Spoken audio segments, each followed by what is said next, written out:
감사합니다. 지난주에 137편까지 했죠. 오늘은 이제 138편. 우리가 이제 120편에서 134편까지 성전에 올라가는 시 공부했잖아요. 이제 135편은 할렐루야 시로 이제 마무리를 했죠. 이제 끝나고 이제 할렐루야로 화답하는 시 우리가 배웠고요. 하나님을 찬양해야 되는 이유에 대해서. 그다음 136편은 이게 대찬양시, 대감사의 시 이렇게 이제 우리가 배웠어요. 대감사의 시. 그러니까 하나님 앞에 감사해야 되는 이유, 찬송해야 되는 이유를 처음부터 끝까지 강조했어요. 하나님께 감사하라, 하나님께 감사하라. 그 인자하심이 영원하다, 그 인자하심이 영원하다, 그 인자하심이 영원하다. 끝까지 그렇게 이제 감사해야 되는 이유를 1절부터 26절까지 우리가 배웠습니다. 그 다음에 이제 137편 우리가 나눈 것은 바벨론 포로로 끌려가서 그 강변에서 그 외롭게 고독을 겪으면서 쓴 시죠. 거기서 남의 나라에 끌려간 것도 서러워 죽겠는데 불러다가 놓고 놀이개 삼으려고 그랬잖아요. 그래서 이제 악기 갖다 이렇게 보다람에다 걸어놨는데 그거 갖고 와가지고 야 노래 한번 불러봐 이래가지고 그렇게 조롱거리 같은 그 상황 속에서 그 아픔을 하나님 앞에 노래하는 시잖아요. 왜 그렇게 됐는지. 그러나 하나님께서 우리를 이렇게 조롱하는 이들을 하나님이 벌하실 것을 기도하는 시였죠. 자, 이제 오늘 138편은 이제 하나님 앞에 감사하라는, 여기 또 이제 감사시예요. 감사시이면서 그 감사가 이제 우리만 감사하는 게 아니라 모든 나라가, 모든 민족이 감사하게 한다. 그래서 이사야서 40장부터 이제 이사야서 1장부터 39장까지를 흔히 뭐 제1 이사야, 40장부터 66장까지 제2 이사야 이렇게 말해요, 학자들이. 왜냐하면 이게 상황이 확 바뀌어 버리거든요. 앞에는 이제 그들의 범죄로 인해 가지고 타락한 모습들을 징계하고 타락해서 그들에게 어떤 결과가 올지를 얘기해 준다 그러면 40편부터는 하나님이 그들을 위해서 희망과 찬송의 역사를 열어갈 것을 말씀하시거든요. 그래서 마치 이사야서 40장 이후에 나온 말씀과 같은 내용입니다. 그래서 내가 전심으로 주께 감사한다. 그러니까 감사하는데 전심으로, 그리고 신들 앞에서 주께 찬송한다. 전심으로 주께 감사한다. 그러니까 전심이라는 것은 내 모든 마음을 다하는 거잖아요. 그리고 신들 앞에서, 신들이라는 말은 원래 신이 없는 거잖아요. 그러니까 신이 없는 가짜들 앞에서, 그러니까 그 신들 앞이라는 말은 그 신들을 섬기는 모든 사람들 앞에서 이런 말입니다. 왜냐하면 신은 없는데 그 신 앞에서 찬송할 게 없잖아요. 그러니까 그들이 신이라고 섬기는 그들, 모든 사람들의 시선이 그쪽으로 가 있는데 그 신들 앞에서, 그러니까 그들을 허무한 것을 쫓는 그 앞에서 내가 하나님을 찬양한다 이런 말이죠. 내가 주의 성전을 향하여 예배한다. 그래서 이제 감사하는데, 감사가 왜 감사하냐면 다른 사람들은 신이 아닌 것을 신이라고 섬기고 자기보다 못한 것, 자기와는 아무 상관없는 것에 매여서 종노릇하잖아요. 얽매여서 종노릇하는 그 상황 앞에서 감사하고 찬송하는 거니까 이 감사 찬송은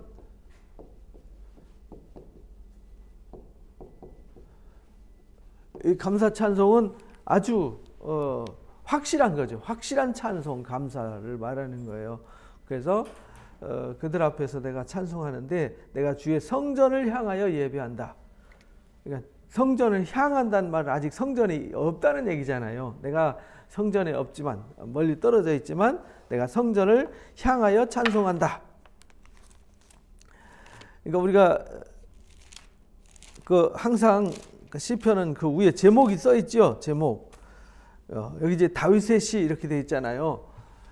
다윗이 왜 감사하고 찬송하냐면 성전을 향하여 예배하며 주의 인자하심과 성실하심 때문에 주의 이름 앞에 이제 감사한다는 거예요.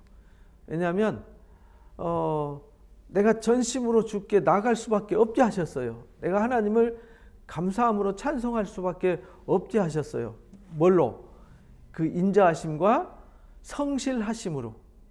그러니까 다윗이 하나님을 찬양해야 되는데 막 찬양을 막 하니까 하나님이 오셔서 다윗을 도와준 게 아니라 다윗이 하나님 말씀을 듣고 그냥 순종한 것밖에 없어요. 근데 하나님이 다윗을 위해서 일해 주셨어요. 어떻게 일해 주셨냐면 성실하게 하셨단 말은 하나님이 다윗에게 언약한 것을 언약한 그대로 어떤 상황에도 흔들리지 않고 지켜주셨다는 거예요. 그래서 그 이름 앞에 감사하는 거죠. 이는 주께서 주의 말씀을 주의 모든 이름보다 높게 하셨어요.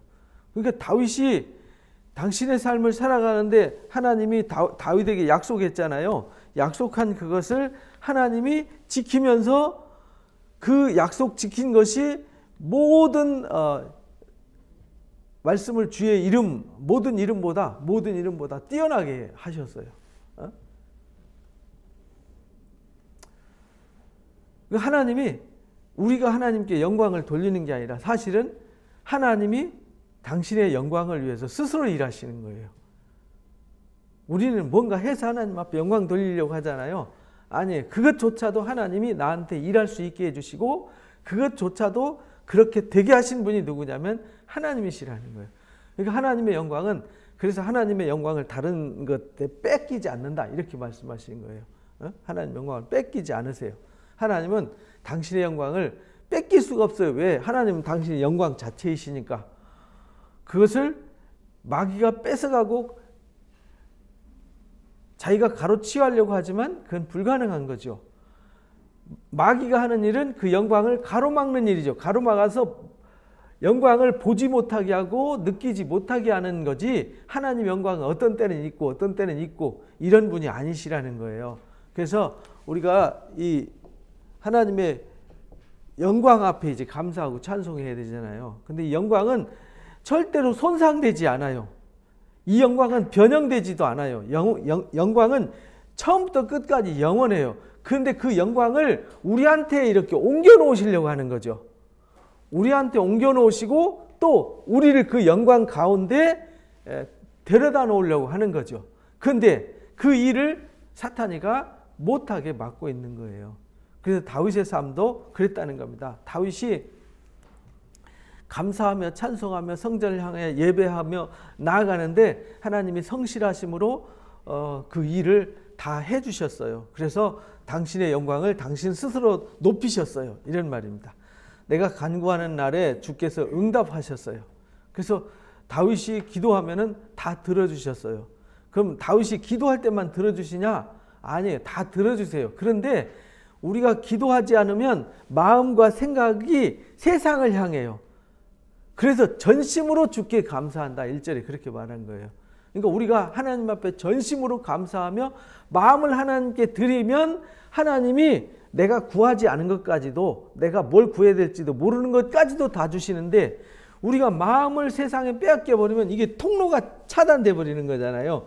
이게 사탄이가 하는 일이라고요. 사탄이가 하는 일은 나의 이 통로가 하나님께로 하나님의 복과 은혜가 오도록 하는 이 통로를 슬쩍 틀어가지고 어둠 쪽으로 향하게 한단 말이에요. 그러면은 하나님이 아무리 주려고 하셔도 받을 수 있는 방법이 없어요. 왜냐하면 하나님의 은혜와 복은 마음으로만 받는 거거든요. 마음을 통해서 받아요. 그래서 잠언서 4장 23절에 이 생명의 근본이 어디 있냐면 이 마음에 있어요.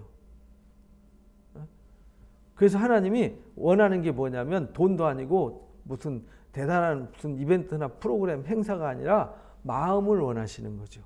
마음. 그래서 마음을 하나님이 원하신다는 거예요. 이 마음을 뺏기지 말라는 거예요. 그래서 이 세상이나 이 세상에 있는 것들을 사랑하지 말라는 말, 이 세상이나 이 세상에 있는 것들의 마음을 뺏기지 마라 이런 말입니다. 마음은 하나님께 드려야 된다. 왜? 그 마음의 근본이 하나님께 있는 거잖아요.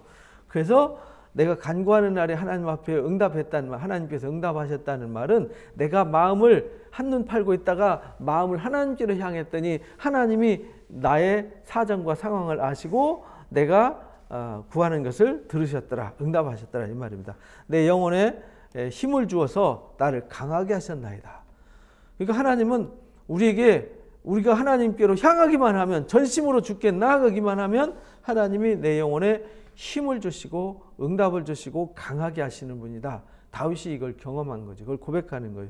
여호와여, 세상의 모든 왕들이 주께 감사해야 되는 이유. 여기 4절부터는 세상의 모든 왕들이 주께 감사해야 돼요. 이사야 40장 이후에 나온 말씀이죠. 그들의 주의 말씀을 들으며 그들이 여호와의 도를 노래할 것은 여호와의 영광이 크시기 때문입니다. 그래서 그 영광이 다윗의 그 가족들로부터 시작해가지고 그 영광이 소멸되는 듯하지만 다윗에게 언약한 대로 그 등불을 끄지 않겠다. 언제까지냐? 메시아가 올 때까지거든요. 그래서 그 꺼지지 않는 등불, 촛불, 호롱불, 이 어두운 세상의 그 반딧불 같은 그 불 꺼지지 않고 어디까지 왔냐? 영광의 빛이신, 생명의 빛이신 예수 그리스도에게까지 온 거죠. 그래서 예수 그리스도가 오므로 하늘의 영광이 이 땅에 내려오신 거죠. 근데 그 영광은 막을 길이 없어요. 그래서 예수님이 죽은 자 가운데서 살아나셔서 영원한 영광의 빛을 이 땅에 비추신 거예요. 그래서 그때 사탄이가 패배한 거죠. 유일한 패배, 아주 잔인한 패배죠. 끝났어요. 사탄이는 끝났어요. 사망이 끝났어요. 그래서 사망을 하나님이 멸하시게 된 거죠. 그래서 그 이후로부터 예수 그리스도를 영광의 빛을 영접하는 사람들은 영원히 사망에 이르지 않는 영광을 얻게 된 거죠. 그래서 그 영광이 온 세상의 왕들 앞에 이제 임할 것은 온 민족이, 그래서 예루살렘에서 십자가에 못 박히신 예수 그리스도, 그때는 예수 그리스도 혼자밖에 없었잖아요. 그래서 아담 한 사람 때문에 모든 사람이 죄인 된 것 같이 한 사람, 둘째 아담 예수님 때문에 모든 사람이 생명을 얻을 것이다. 이렇게 이제 사도 바울이 고린도 전서 이제 5장과 후서 5장과 이제 로마서 6장에서 이제 그렇게 말씀하신 거예요. 5장 6장에.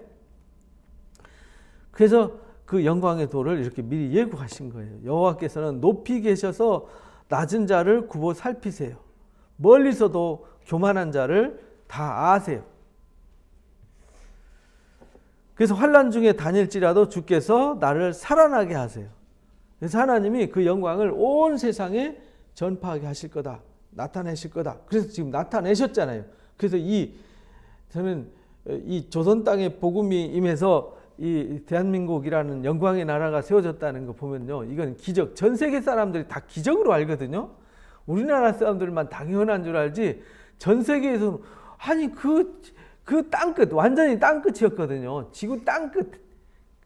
나라로 존재하지도 않는 18세기까지 그런 나라가 있었어? 나라 존재 자체도 알 수 없었던 그 나라.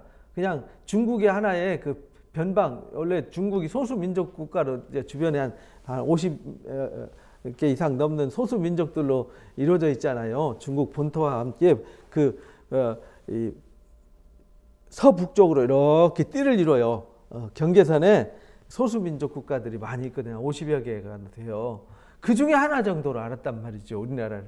그러니까 우리도 사실은 대국이라고 중국한테 꼼짝 못하고 왕 세우는 것도, 왕세자 세우는 것도 중국한테 허락받아야 되고, 뭐 결정할 때 중국한테 허락 안 받고 하면은 그 불순한 죄를 졌다고 막 그 4대 주의자들이 난리 복가쳤던 거 아니에요. 조선 왕조에. 그 고려 왕조도 그랬고요. 항상 그 영향을 받았어요. 근데 그런 나라가 지금은 뭐 중국을 우습게 알고 이제 뭐 일본 같은 건 발바닥에 때만 또 여기고 그런 대단한 나라가 된 거, 그거 불과 반세기 만에 된 거잖아요. 6.25 전쟁, 1950년대 전쟁 겪고 보릿고개 겪고 이제 1960년대 이제 시작해가지고요.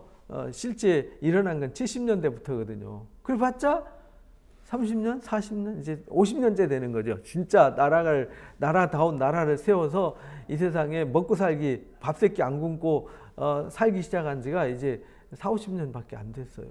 근데 국민소득 3만 불 국가로 5번째로 등극한 거 아니에요. 대단한 나라 아닙니까? 그걸 선진국이라 그러잖아요.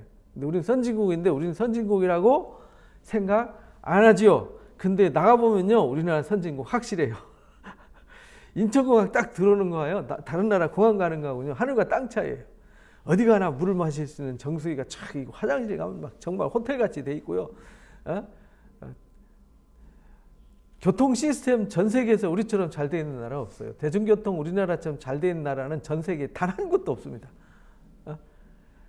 우리는 딱 서 있으면 버스 몇 번 버스 몇 분 후에 옵니다. 그런 나라 있어요? 없어요. 전 세계 유일합니다. 우리나라밖에 없습니다. 몇 분 후에 버스 옵니다. 옛날에는 하염없이 기다려야 됐죠. 몇 분 오나 이렇게 그런 나라. 지하철도요 아주 그냥 잘 돼 있는 나라. KTX 있어서 뭐 전국을 그냥 반나절권에 돌아다니는 나라. 이 우리나라 대단한 나라입니다. 근데 우리는 그 감사와 고마움을 모르죠. 이게 다 하나님의 은혜로 된 일입니다. 영광의 빛이 임함으로. 근데 우리가 교만해지면 안 되는 거죠. 교만하면 다 뺏겨요. 교만하면 다 뺏깁니다. 그 유럽을 통해서 우리가 다 보잖아요. 그들이 교만할 때 하나님 다 뺏어 가셨어요. 그래서 환난 중에 다닐지라도 주께서 나를 살아나게 하셨어요. 다윗이 그랬거든요. 그리고 하나님의 영광이 그랬어요. 하나님의 영광이 임한 나라들이 환난 가운데 다니는 사람들은요 다 살아나게 하셨어요. 주의 손을 펴사 내 원수들의 분노를 막으셨어요. 그리고요 주의 오른손이 나를 구원하셨어요. 이것이 하나님의 은혜입니다. 하나님의 은혜가 그렇게 했어요. 나는 아무것도 가진 것도 없고 아무것도 할 줄 아는 것도 없고 나는 무능하고 무지하고 약한데 하나님이 내게 오셔서 당신의 영광을 나한테 임하게 하셨어요. 그리고 나를 통해서 당신의 영광을 드러내셨어요. 내가 한 건 뭐밖에 없냐? 마음을 하나님 앞에 드린 것밖에 없어요. 전심으로 주께 감사하며 찬송하며 나아간 것 외에는 없어요. 근데 하나님이 하셨어요. 여호와께서 나를 위하여 보상해 주셨어요. 하나님은요 모든 것을 보상해 주시는 하나님이세요. 그러니까 우리는 세상을 의지하거나 세상을 바라보지 말고 아무것도 없어도 정말 위기에 처해 있어도 실망하지 말고 하나님을 바라보고 나아가면 됩니다. 여호와여 주의 인자하심이 영원하오니 주의 손으로 지으신 것을 버리지 마옵소서.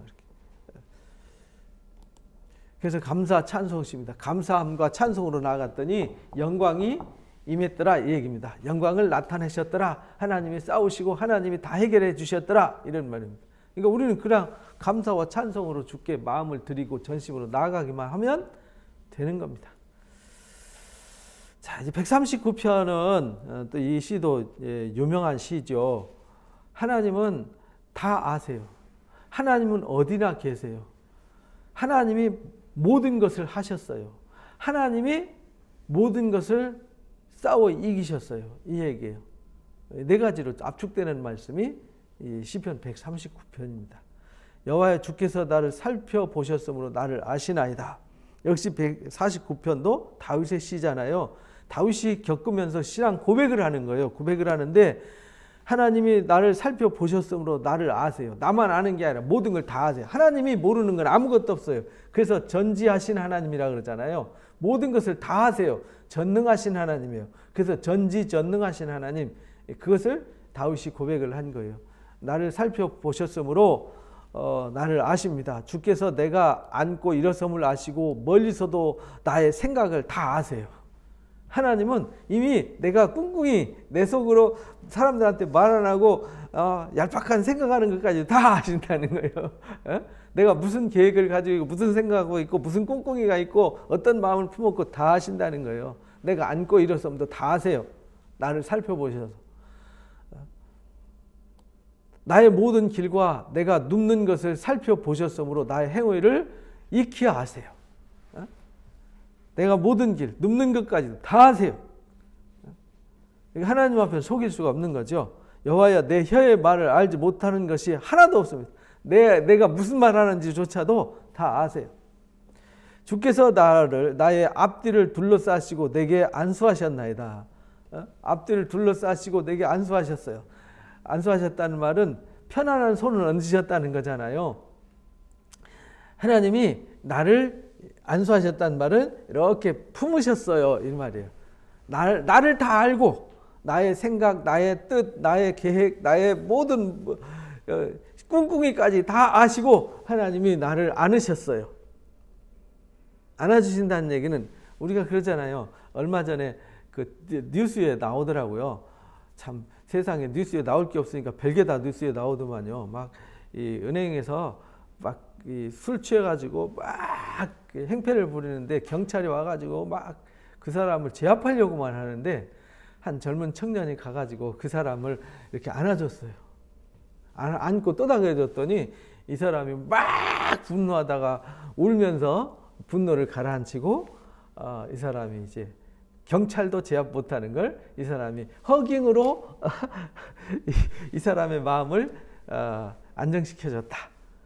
경찰도 못하는 일을 했다. 폭력으로 하려고 막 강압으로 안 되는 것을 사랑으로 했다. 이것이 뉴스에 나왔어요. 그게 별게 다 뉴스에 나오잖아요. 그만큼 우리가 약하다는 거죠. 근데 하나님이 그렇게 하셨다는 거예요. 우리가 어떤 상태인지 다 알아요. 내가 부족한 줄도 알고요. 약한 줄도 알고 미련한 줄도 알고 어리석은 줄도 알아요. 그래서 하나님이 나를 안으셨어요. 안으셨다는 얘기는 나의 부족한 것, 연약한 것, 어리석은 것까지도 사랑하시고 그것을 품어주시겠다는 뜻이잖아요. 그래서 하나님은 사랑의 하나님이에요. 사람들은 내가 실수했다고 외면하고 조롱하고 나를 왕따시킬지 모르지만 하나님은 절대로 나를 왕따시키지 않고 다 알고 계신다. 그 말입니다. 이 지식이 내게 너무 귀하니 높아서 내가 능히 미치지 못하였나이다. 그러니까 이 지식이 너무 귀하다는 말은 하나님은 너무 신비하다는 거죠. 너무 귀하잖아요. 내 생각, 내 모든 계획까지도 다 아세요. 나의 상황까지도 다 아세요. 그리고 나를 안으세요. 이건 너무 말로 형용할 수가 없는 거죠. 표현할 수가 없는 거예요. 그래서 너무 기이하고 높아서요. 능히 미치지 못해요. 내가 주의 영을 떠나서 어디로 가? 그러니까 내가 하나님을 떠나서 피할 곳이 있어요? 없어요? 없어요. 내가 어디를 가도 거기 계세요. 내가 주의 영을 떠나 어디로 가며 주 앞에서 어디로 피하겠습니까? 피할 길이 없어요. 오바댜서에 보면은 에돔의 심판 얘기가 나오잖아요. 또 아모스 선지자도 그렇게 얘기를 해요. 우리가 바다로 피해봤든 하늘로 피해봐도 소용없다는 거예요. 바다 속으로 피해도 땅끝으로 피해도 바위 틈 속으로 숨어도요. 하나님 거기서 다 끌어내신다는 거예요. 그 심판하시겠다. 이 아모스 선지자를 통해서 말한 거고요. 또 에돔의 심판에 관해서 말하는 오바댜에서도 그렇게 말하잖아요. 왜냐하면 그 에돔이라는 나라가 바위와 이 산으로 바위산을 이루어져서 바위 꼴짜기 속에 페트라 같은 데 가면요. 바위 협곡으로 이루어졌어요. 사람 하나 겨우 지나가는 협곡. 근데 거기로 들어가면요. 앞뒤 막아버리고 위에서 그냥 바위 떨어뜨려 버리면 피할 길이 없어요. 그러니까 교만이 하늘을 찌르는 거죠. 그들이. 대단하다. 그러나 하나님은 그 교만을 끌어내리시겠다. 그렇게 자기들이 교만해도 그 교만을 심판하시겠다. 이렇게 말씀하시잖아요. 그러니까 우리가요, 주의 영을 떠나서 하나님을 떠나서는요, 피할 곳이 아무 데도 없어요. 하늘에 갈지라도 거기 계시고, 수월, 지옥의 자리를 펼지라도 거기 계시고, 하나님이 안 계신 곳이 없다는 거예요. 내가 새벽에 날개 펴고요, 바다 끝까지 가서 도망가서 거기 거주할지라도 거기도 계시고, 거기서도 주의 손이 나를 인도하며 주의 오른손이 나를 붙드시리이다. 그러니까 하나님이 어디 가나 계세요. 안 계신 곳이 없어요. 그러니까 피할 곳이 없는 거죠. 하나님은 모든 걸 아세요. 하나님은 어디에나 계세요. 그런 하나님이세요.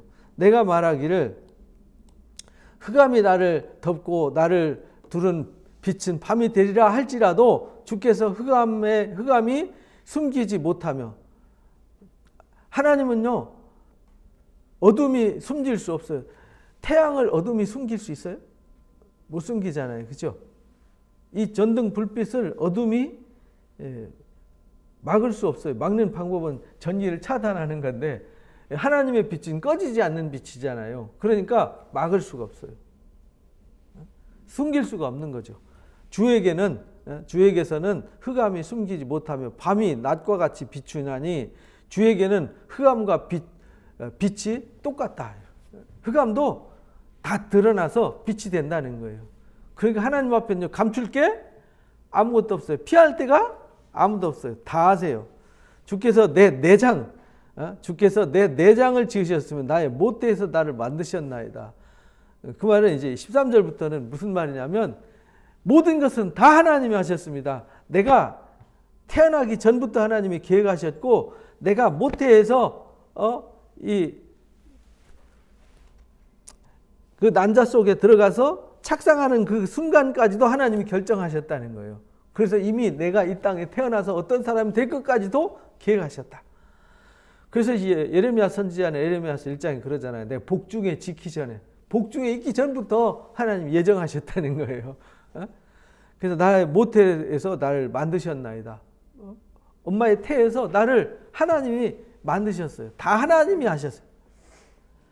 내가 주께 감사하오면 나를 지으심이 심히 기묘합니다. 주께서 하시는 일이 기이함이 내 영혼이 잘 아나이다. 그러니까 하나님이 하시는 이 다윗을 그렇게 품어주고 우리를 이렇게 사랑으로 어떤 상황도 다 아시고 품어주는 것도 기이하고 또 내가 이 땅에 어떻게 해서 태어나게 됐는지 그리고 내가 어떻게 이렇게 태어나서 지금 하나님 만나게 됐고 이 하나님의 은혜를 찬양하고 있는지 기이한 거죠. 지금 우리가 여기 앉아 있는 것도 기이한 거거든요. 여기 이 광명 땅에 일직동에 옛날 논바닥밖에 없었는데 KTX가 들어서고 어느 날 이 건물이 들어서 가지고 여기서 우리가 예배하고 있고 이건 뭐 이해할 수 없는 일이죠. 근데 하나님이 그 은밀한 일까지도 다 계획하셨다. 내가 은밀한 데서 지음을 받고 땅의 깊은 곳에서 기이하게 지음을 받은 때에 나의 형체가 주의 앞에 숨겨지지 못하였나이다. 그러니까 하나님이 내가 태어나기 전부터 예정되어 있고 복중에서 만들어지고 지어져서 내가 이렇게 생긴 것까지도 부모의 유전자를 물려받아서 이렇게 탄생할 것까지도 하나님 다 예정하셨고 그곳에서 지음받을 때 아무도 숨기지 못했고 숨길 수도 없었습니다. 그런 말이잖아요. 내 형질이 이루어지기까지 내 형질, 이 형태가 이루어지기 전에 주의 눈이 보셨습니다. 내가 아직 나의 모습이 갖춰지기 전에 그 보면은 이렇게 아이가 정자와 난자가 만나가지고 이렇게 착상을 해가지고 그 이제 머리가 생기고 손발이 삑삑 나오고 심장이 만들어져서 뻘떡뻘떡 하는 거 이거 그 요즘은 애 가지면은 초음파 가서 이렇게 찍지 않습니까? 초음파 이렇게 하면은 막 콩닥콩닥 심장 뛰는 소리 다 듣지 않습니까? 콩콩콩콩콩. 요즘은 참 좋은 세상이지. 옛날에는 상상도 못하는 건데, 근데 다윗은 지금 초음파도 없는데 이거 이제 그렇게 알았다 이 말이죠. 그래서 하나님이 내 형태가 만들어지기 전에 주의 눈이 보셨대요. 그리고 나를 위해서 정한 날이 하루도 되기 전에 주의 책에 다 기록되었나이다. 그래서요, 이게 정한 날 하루도 되기 전에 주의 책에 다 기록이 되어 있습니다. 그래서 하나님의 역사가 아브라함한테 언약했던 언약의 역사, 다윗한테 언약했던 그 언약의 역사가 기록되어 있고 그 언약에 주의 책이 나를 기록했나이다. 누굴 기록했냐? 예수님을 기록한 거잖아요. 그래서 예수님이 이 땅에 말씀이 육신이 되어 오시기 전에 이미 태초는 만물이 지어진 아르케라고 하는 그 요한복음 1장에 나오는 태초에라고 하는 이 아르케라고 하는 말은 만물이 창조되기 이전을 말하는 거예요. 이 우주 만물이 창조되기 그 이전부터 예수님은 말씀으로 계셨다. 영원하셨다. 근데 그 창조된 이 물질 세계에 하나님이 이 땅에 오셨다. 그걸 위로부터 오셨다. 이렇게 이제 성경이 표현을 한 거예요. 요즘 이제 요한복음 집중 강의를 새벽 예배 때 하고 있는데 이제 그 얘기죠. 하나님이여 주의 생각이 내게 어찌 그리 보배로운지요. 정말 하나님의 생각은요 너무 보배로워요. 헤아릴 길이 없어요. 앞으로 하나님이 어떤 사람이 태어나고 어떤 사람을 통해서 어떤 역사가 어떻게 펼쳐질지 우리는요 알 수가 없어요. 그러니까 우리 생각으로 쉽게 속단을 내리면 안 돼요. 어느 날 한순간에 하나님의 역사가 바뀌어버리는 거거든요. 요즘 세계도 보세요. 막 트럼프하고 김정은이하고 막 회담하면 엄청난 일이 일어난다 이래가지고 온 세계가 발칵 뒤집어졌다가 또 이제 노딜로 딱 끝나버리니까 또 이제 또 시끄러워지고 또 막 이러지 않습니까? 근데 어느 날 또 누가 생각이 바뀌어가지고 어떤 일이 확 바뀌어서 또 세상 역사가 확 뒤집어질지 몰라요. 어느 한순간에 그렇게 되는 거거든요. 우리나라도요, 그 멍청한 인간들이 일본 앞제비들 돼가지고 도장 하나 찍는 바람에 나라 통째로 팔아먹은 거잖아요. 그게 그렇게 나라가 통째로 팔아먹고 나라 민족을 말살하는 일이라는 걸 그들은 몰랐어요. 마치 가룟 유다가 예수님을 넘길 때 예수님이 그렇게 잔인하게 채찍 맞고 십자가에 못 박힐 줄 몰랐어요. 뭔 일이 일어날 줄 알았죠. 근데 너무나도 처참하게 십자가에 채찍 맞고 막 만신창이가 돼가지고 가시면류관 쓰고요. 막 그 십자가에 못 박히는 모습 보고 가룟 유다가 놀랬어요. 그래가지고 돈을 돌려주고, 나는 이거 이렇게 하려고 한 거 아니다라고 돈 돌려줬는데 안 받았잖아요, 대제사장들이. 그리고는요, 후회하고 가서 어떻게 했죠? 자살해버렸어요. 배 터져 죽어버렸잖아요. 그래서 배 터져 죽은 그 자리에 그 피값으로 그 밭을 샀어요. 그래서 그 밭을 아겔다마 피밭이다. 사도행전 1장에 나오죠. 그래서 가야바 제사장 집 이렇게 전망대가 있어요. 이렇게 내려다보면 기드론 골짜기와 흰논 골짜기가 이렇게 만나서 이제 엔노르겔로 해가지고 이제 사해바다로 이렇게 흘러 들어가는데, 바로 그 만나는 지점, 이 흰논 골짜기와 기드론 골짜기 만나는 흰논 골짜기 끝자락 오른쪽 언덕 위에 거기가 아겔다마예요. 거기가 피밭이 지금 가룟 유다 기념 수도원이 지금 있어요. 지금도. 하나님의 생각은 어찌 그 보배로운지요. 이렇게 하나님 하시는 일은요, 참 형용할 수가 없어요. 그 수가 어찌 그리 많은지요. 하나님의 생각이 너무 많아요. 그 하나님이 하시는 일은요, 헤아릴 수가 없어요. 내가 세려고 할지라도 그 수가 모래보다 많도소이다. 내가 깰 때에도 여전히 주와 함께 있나이다. 그러니까요, 하나님이 하시는 일은요, 형용할 수가 없어요. 너무 많아요. 하나님이요, 주께서 반드시 악인을 죽이시리다. 그러니까 이제 13절부터 18절까지는 하나님이 다 하셨습니다. 1절부터 6절까지는 하나님은 다 하십니다. 10절부터 이제 12절까지는 하나님은 안 계신 곳이 없습니다. 하나님이 모든 것을 다 하셨습니다. 그건 누구도 막을 수가 없어요. 그렇죠? 그리고요, 마지막은 뭐냐면 하나님께서 모든 원수도, 하나님의 대적자들도 불의와 악은 하나님이 다 심판하실 것입니다. 이렇게 말씀하세요. 이게 139편은 이제 24절밖에 안 되지만 압축해서 하나님이 전지전능하심과 하나님이 모든 것을 하시고 모든 것을 심판하시는 하나님이시라는 것을 아주 간략하게 정의를 내려놨어요. 악인을 죽이시리다. 피 흘리기를 즐기는 자들을 나를 떠날지어다. 그들이 주를 향하여 악하게 말하며 주의 원수들이 주의 이름을 헛되이 맹세하나이다. 그래가지고 주의 이름을 이용해 먹는 나쁜 도둑놈들 있잖아요. 교회 뭐 브로커 목사가 있고, 난 세상에 나 어떻게 하나님의 이름으로 두렵지도 않습니까?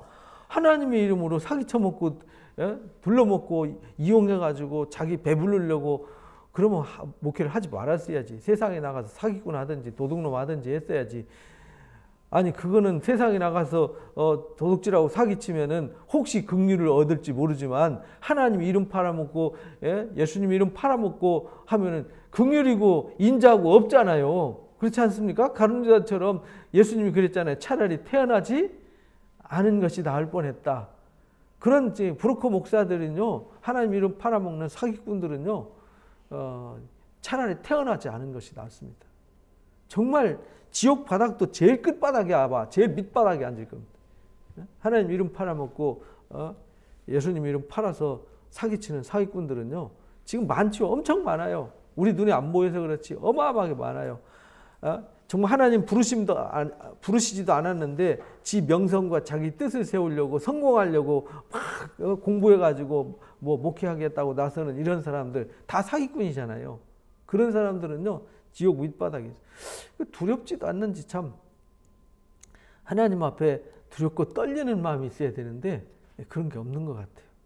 거짓을 밥 먹듯이 하고 서로 막 싸우고 하나님 이름 놓고 싸우면 그 말이 돼요? 그래서 예수님이나 사도들이 그러잖아요. 싸우지 마라. 차라리 손해보고 말아라. 이렇게. 하나님 앞에서는요, 차라리 손해보는 거지. 그렇잖아요. 그거 갖고 막 내 거다, 네 거다. 하나님 앞에 내게, 네 게 어디 있습니까? 다 하나님 거지. 웃기는 거지 않습니까? 그러니까 그런 사고 자체도요 상당히 모순이 있는 겁니다. 주에 대하여 악하게 말하며 주 원수들의 주의 이름으로 헛되이 맹세하였나이다. 여호와여 내가 주를 미워하는 자들을 미워하지 아니하며 주를 치러 일어나는 자들을 미워하지 아니하나이까. 그러니까요 하나님을 대적하는 사람들 얘기하는 거예요. 대적하는 사람들. 내가 그들을 심히 미워했습니다. 그들은 나의 원수들입니다. 하나님이 사람들이 나를 미워하고 하나님을 미워하고 하나님을 이용해 먹고 조롱하고 악을 행하고 피를 흘리고 이러는 사람들은요 하나님이 다 심판하세요. 하나님이여 나를 살피사 내 마음을 아시며 나를 시험하사 내 뜻을 아옵소서. 내가 무슨 악한 행위가 있나 보시고 나를 영원한 길로 인도하소서. 그러나 나는 절대로 악을 행하지 않습니다. 하나님이 다 아시지 않습니까?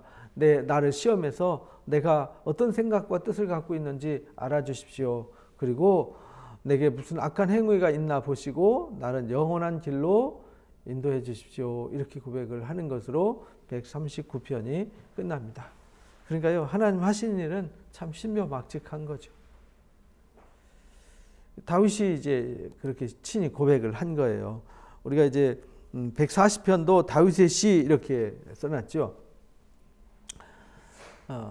여호와여 악인에게서 나를 건지시며 포악한 자에게서 나를 보존하소서.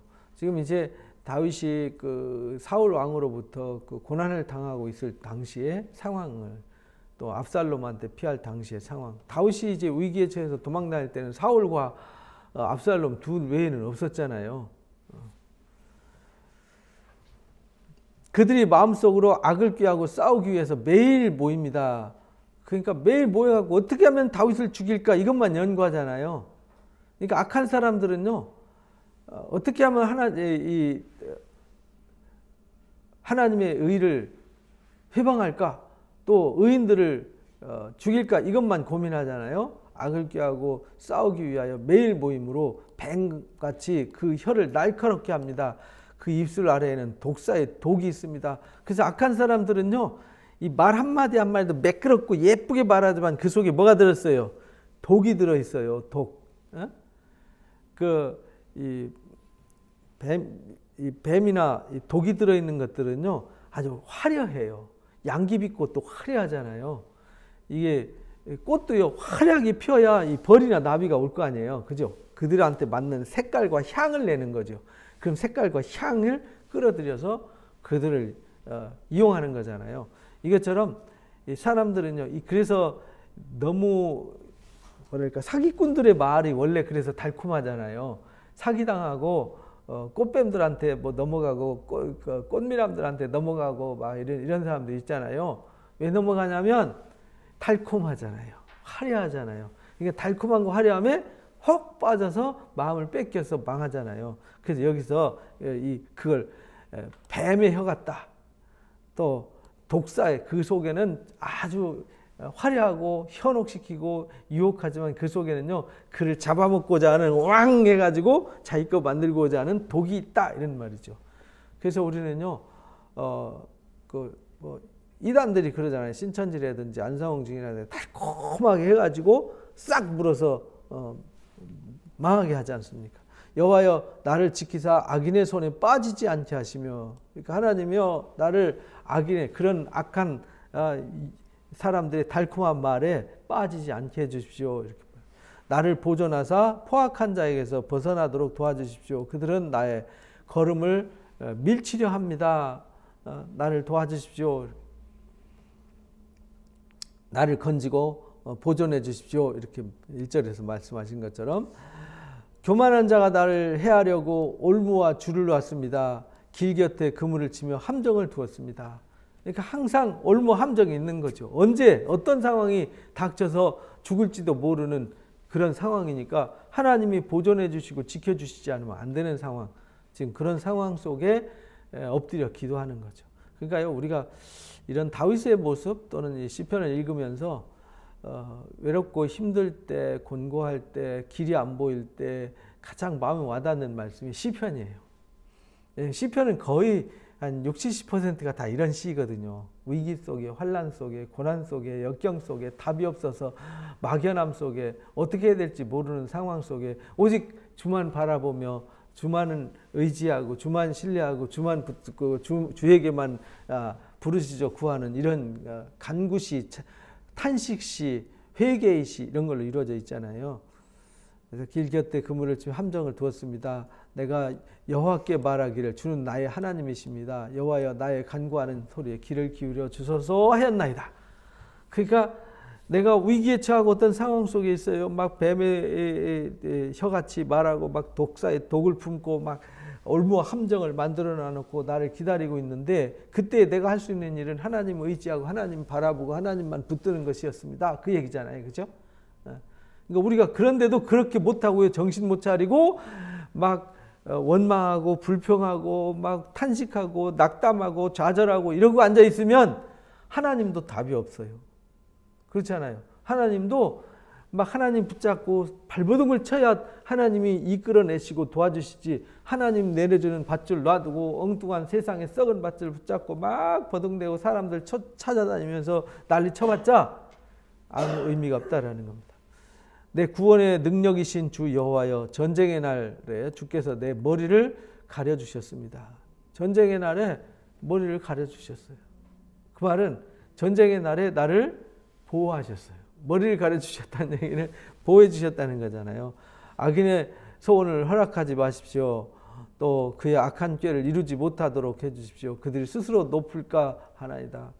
나를 에워싸는 자들이 그들의 머리를 들 때, 머리를 든다는 교만하게 일어난다는 뜻이잖아요. 일어날 때 그들의 입술의 재난이 그들을 덮게 하옵소서. 그들이 판 함정에, 그들이 만들어 놓은 올무에 그들이 빠지게 해주십시오. 그런 말입니다. 결국은요, 악한 꾀는요, 악한 꾀에 빠져들게 돼 있어요. 세상에 그렇잖아요. 남을 배신한 사람은 꼭 또 배신하잖아요. 배신한 사람은 또 배신을 당해요. 세상에서 그렇듯이 악한 사람들은 똑같다라는 겁니다. 자기가 판 함정과 자기가 자기 꾀에 빠진다. 이제 잠언서는 그렇게 말하죠. 뜨거운 숯불이 그 위에 떨어지게 하시며 불 가운데 깊은 웅덩이에 그들로 하여금 빠져 다시 일어나지 못하게 해주십시오.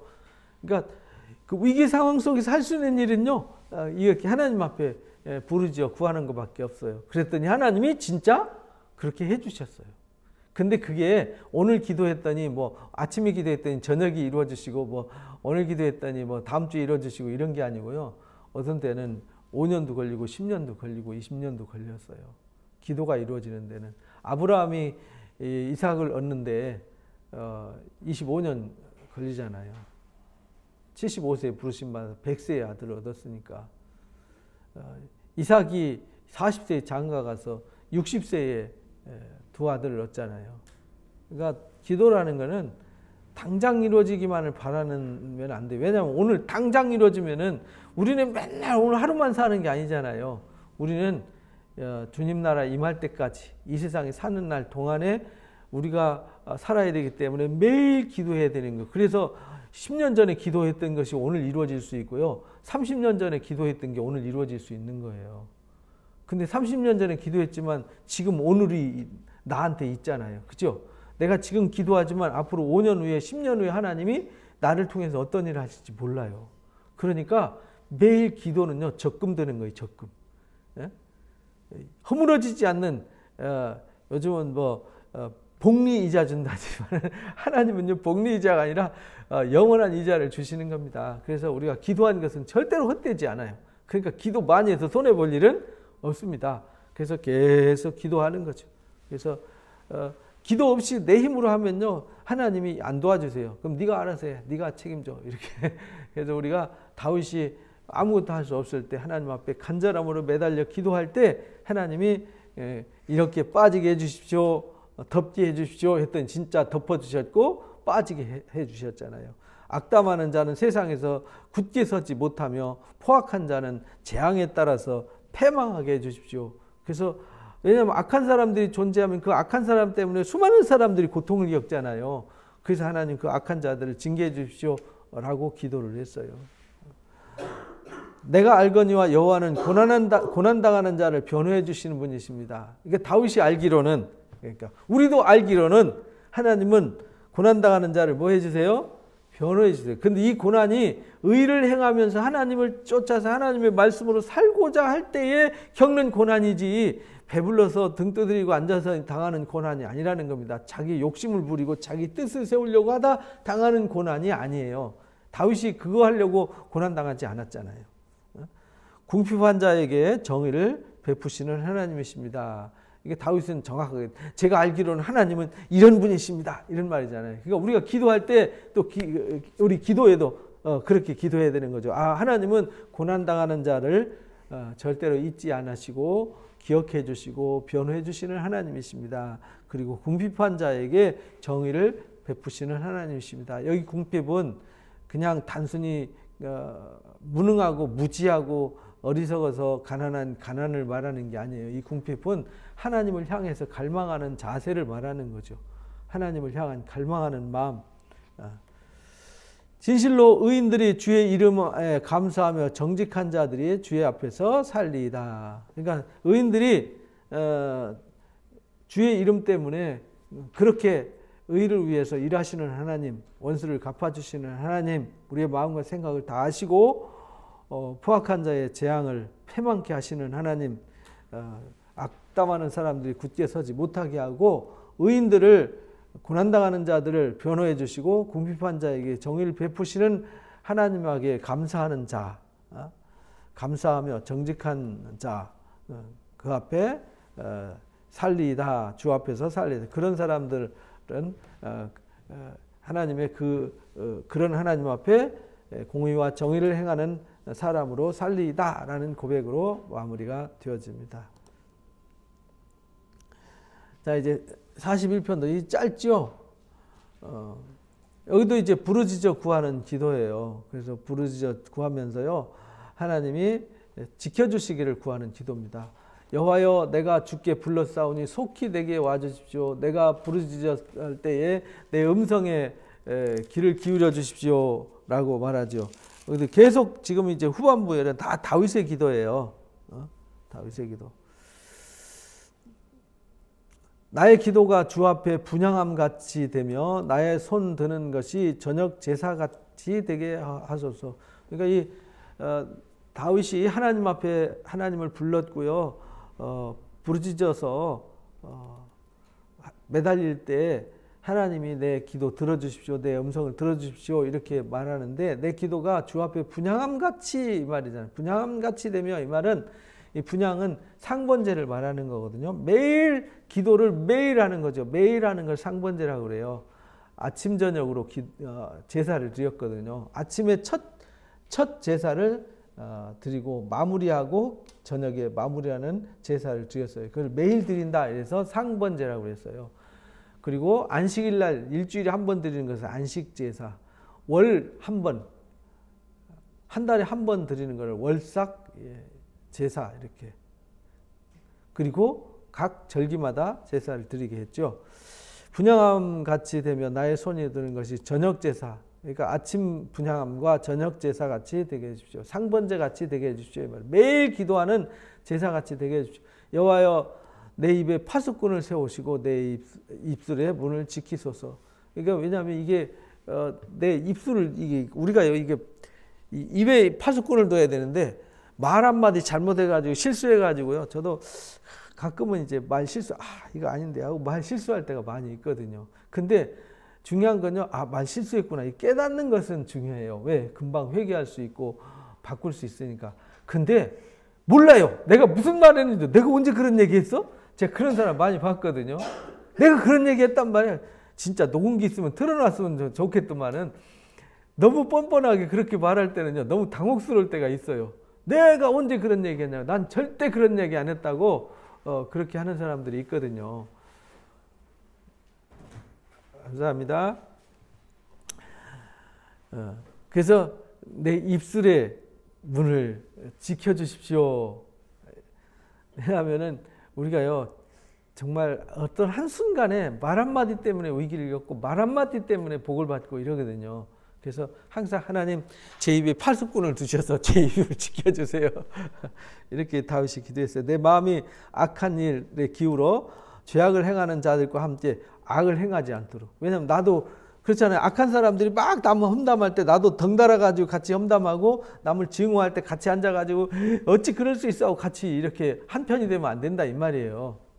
부정한 사람과 불의한 사람과 악한 사람과 한패가 되면 안 된다는 거죠. 악을 행하지 말게 하시며 그들의 진수성찬을 먹지 말게 하소서. 그들의 악한 사람들의 진수성찬, 악한 사람들의 그 말잔치에 나로 참여하지 않게 해주시오 이 말이에요. 우리도 잘못하면 그런 사람이 될 수 있거든요. 그런 데서는 슬그머니 나와야 돼요. 그리고 내 입을 지켜야 돼요. 그게 지혜라고 하는 겁니다. 사람이 사람 잘못 만나면요, 참 안타깝더라고요. 옆에서 보면 만나면 그 사람 그대로 닮아요. 그 신기하죠? 그래서 옆에서 어떤 사람 만나느냐, 또 어떤 사람과 살아가느냐, 어떤 사람과 함께 동행하느냐, 이건 굉장히 중요한 것 같습니다. 의인이 나를 칠지라도 은혜로 여기며 책망할지라도 머리에 기름같이 여겨서 내 머리가 이를 거절하지 아니할지라. 그러니까 의인이 나를 치고 책망할 때는요, 그것을 감정으로 받아들이지 않겠다는 거예요. 그렇잖아요. 의인이 하는 말은 감사함으로 받아들여야 되는데 나 미워서 그래. 나 싫어서 그래. 이렇게 받아들이면 곤란하다는 거죠. 그걸 받아들이고 그의 재난 중에도 항상 기도하리다. 그래서요, 내가 의인이 나를 치고 책망할지라도요, 머리에 기름같이 여기고 거절하지 않아야 되고요. 재난 중에도 항상 기도하는 사람이 되겠습니다. 라고 고백했어요. 그들이 재판관들이 바위 곁에 내려 던져졌도다. 내 말이 닮으로 무리가 들으리로다. 그들의 재판관들이 바위 곁에 내려 던져졌도다. 그는 결국은요, 불의 악을 행하는 사람은 결국은요, 징계를 당하게 돼 있잖아요. 그런데 내 말이 닮으로 무리가 들으리로다. 내 말은 그런 악한 독사의 독이 들어있는 게 아니니까 이 말이에요. 사람이 밭가라 흙을 부스러뜨린 같이 우리의 해골이 수월 입구에 흩어졌도다. 사람이 밭을 갈 때 딱딱하게 굳은 거를 갈아가지고 부드럽게 만들지 않습니까? 그것처럼 우리의 해골이 수월 입구에서 흩어졌도다. 우리 해골이 아무것도 소망도 없이 아주 메말라 있는 것이잖아요. 흩어졌도다. 주 여호와여, 내 눈이 주께 향하면 내가 주께 피하오니 내 영혼을 빈궁한 대로 버려두지 마옵소서.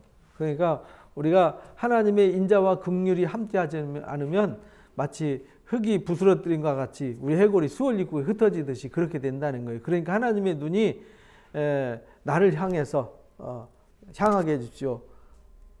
내가 주님께 피하겠습니다. 내 영혼을 빈궁한 대로 내버려 두지 말아 주십시오. 나를 지키사 그들이 나를 잡으려고 놓은 올무와 악을 행하는 자들의 함정에서 벗어나게 해주십시오. 악인이 자기 그물에 걸리게 하시고 나만 온전히 면하게 해주십시오. 악에 빠지지 않게 해주십시오. 그래서 예수님도 기도할 때 우리를 유혹에 빠지지 않게 해주시고 악에서 구원해 주십시오. 이렇게 기도하라 그랬잖아요. 그 기도가 이 기도 그대로 나와 있습니다. 그래서 다윗이 그 위기에 처했을 때 구하는 기도가 40편, 41편이었죠. 그래서 위기 속에서도 하나님을 신뢰하고 나아갈 때 하나님은 항상 우리가 함께하셔서 우리의 생각을 이렇게 안아주시고 품어주시고 악인의 생각은 망하게 해주시는 하나님이심을 우리는 잊지 말아야 되겠습니다. 자, 이제 8편밖에 안 남았네요. 그죠? 이제 다음 주면은 거의 끝날 것 같습니다. 시편이. 그래서 오랫동안 시편을 공부했는데요. 시편을 이렇게 세세하게 강의하는 것은 쉽지 않습니다. 이거 몇 년에 한 번씩 오는 기회니까요. 혹시 못 들으신 거는 이제 유튜브나 페이스북을 참조해 주시면 되겠습니다. 기도하고 마치겠습니다. 고맙습니다, 하나님. 귀한 말씀으로 영적 일깨움 주시니 감사하고 또 감사합니다. 하나님의 말씀 속에는 참으로 신비한 기운이 있습니다. 다윗이 스스로 고백한 것처럼 하나님은 참으로 신묘막측하신 분입니다. 하나님께서는 이미 우리가 생각하는 것, 우리가 계획하는 것, 우리의 마음에 푸는 것까지도 이미 다 알고 계시고 우리가 장차 미래에 어떤 사람이 되어야 할 것까지도 다 아시는 하나님이십니다. 그래서 하나님께서 모든 것을 다 아시고 계시고 또 하나님은 모든 것을 다 당신의 원대로 이루시는 하나님이십니다. 안 계신 곳이 없는 분이십니다. 하나님은 모든 것을 다 당신의 뜻대로 이루어 가시는 하나님이심을 확인하고 또 확인했사오니 우리가 하나님을 떠나서 어디 가서 살겠습니까? 우리는 하나님 떠나서는 절대로 살 수가 없습니다. 오직 하나님만을 전심으로 신뢰하고 오직 믿음으로 살게 하여 주옵소서. 우리가 할 수 있는 것 아무것도 없습니다. 그래서 하나님 앞에 부르짖어 매달려 기도합니다. 하나님 그때에 아무도 기억하지 않아도 하나님 우리를 기억하시고 우리의 기도를 다 들으시고 하나님 우리와 함께 하셔서 우리를 통하여 이루시고자 하는 거룩한 뜻 다 이루어주시는 하나님이심을 오늘 다윗을 통해서도 가르쳐 주셨사오니 이 땅 우리가 살아가면서 다윗처럼 그렇게 마음을 세상에 빼앗기지 않냐고 전심으로 하나님께로 향하게 하시고 하나님 앞에 부르짖어 매달려 기도함으로 무엇이든지 다 이루어 주시고 악으로부터 보호해 주시고 우리와 함께 하시는 하나님의 은혜를 경험하게 하여 주옵소서. 예수님의 이름으로 감사하며 기도합나이다. 아멘. 맞습니다. 수고하셨습니다. 맞습니다.